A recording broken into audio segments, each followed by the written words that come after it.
கரூரில் நடந்த துயரம் நாடு முழுக்க மிகப்பெரிய ஒரு அதிர்வலை ஏற்படுத்தியிருக்கு. 39 பேர் இறந்திருக்காங்க. மொத்தமாக ஹாஸ்பிட்டலில் 91 பேர் பார்த்தீங்கன்னா அனுமதிக்கப்பட்டாங்க. 39 பேர் இறந்திருக்காங்க. ஸோ 52 பேர் ட்ரீட்மெண்ட்டில் இருக்காங்க. 2 பேர் பார்த்தீங்கன்னா கிரிட்டிக்கல் கண்டிஷனில் இருக்காங்க. இது ரொம்ப பார்த்தீங்கன்னா துக்கமான விஷயம் அப்படின்னே சொல்வேன். இதை யார் மேலே தப்பு அப்படின்றத நான் சொல்ல வரல. பொதுவாக நமக்கு சென்ஸ் வேணும். ஒரு கூட்டம் கூடுது அப்படின்னா அந்த இடத்துல குழந்தைகளை பார்த்தீங்கன்னா அனுமதிக்கக்கூடாது. குழந்தைங்க பார்த்தீங்கன்னா வரக்கூடாது. இங்கே நிறைய பேர் குழந்தைகளை கொண்டு போயிருக்காங்க. குழந்தைங்களை அந்த கூட்டத்துக்கு போகிறதுக்கு அனுமதிச்சிருக்காங்க.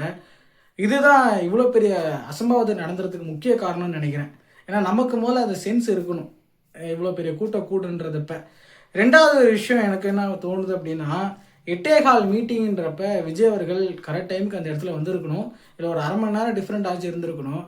ஆனால் விஜய் கிளம்புனதே பார்த்தீங்கன்னா 8:45 தான் சென்னையிலேருந்து கிளம்பியிருக்கிறது தான். இங்கே வரதுக்கு மதியம் ஆயிடுச்சு. அப்போ கரூரில் பார்த்தீங்கன்னா மீட்டிங் 3 மணிலேருந்து 3:45 வரைக்கும் தான் டைம் கேட்டிருந்தாங்க. ஆனால் விஜய் வந்தது பார்த்தீங்கன்னா 7 மணி அப்படின்றப்ப அங்கே இருக்கிற மக்கள் பார்த்தீங்கன்னா எவ்வளோ நேரத்துக்கு தண்ணி இல்லாமல் சாப்பாடு இல்லாமல் குறைஞ்சது நிற்க முடியும் சொல்லுங்கள் பார்ப்போம். கூட்ட நெரிசலில் உள்ளே போனவன் வெளியில் வர முடியாது. இந்த கூட்ட நெரிசல் எப்படி வெளியில் போகும்னு தெரியாமல் ஸோ தண்ணி கிடைக்காம அங்கே இருக்க மக்கள் பார்த்தீங்கன்னா டீஹைட்ரேட் ஆகி பார்த்தீங்கன்னா அந்த கூட்ட நெரிசலில் தள்ளுமுள்ள தாங்க முடியாமல் காலில் மிதிப்பட்டு இறந்து போயிருக்காங்க. தட்ஸ் ரீசன் அப்படின்னே சொல்வேன். சென்ஸ் நமக்கு இருந்திருக்கணும் கொஞ்சமாச்சும். இல்லை யாரை குத்த சொல்லி யாரையும் குறை சொல்கிறதுக்காக நான் அந்த வீடியோ போடலை.